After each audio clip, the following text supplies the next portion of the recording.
বাসর রাতে সহবাসের পর স্বামী তার স্ত্রীর হাতে ৩০০ টাকা দিল। স্বামী: এই লও ৩০০ টাকা। স্ত্রী: কিসের টাকা? স্বামী: বিয়ের আগে পাড়ায় যেতাম, ৩০০ টাকা দিয়ে একবার জেনা করতাম, তোমাকেও সেই মোতাবেক দিলাম। স্ত্রী: ৩০০ টাকা নিয়ে সেখান থেকে ১০০ টাকা ফেরত দিল।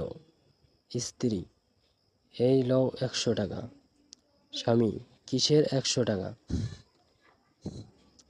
স্ত্রী: বিয়ের আগে আমিও পাড়ায় যেতাম, সেখানে হোটেল ম্যানেজার প্রতিবারে ২০০ টাকা করে দিত, বাকি ১০০ টাকা হোটেল ম্যানেজার রুম ভাড়া নিত। তুমি তো আমার স্বামী, তোমার থেকে বেশি নিতে পারবো না, এবার লও ঠেলা।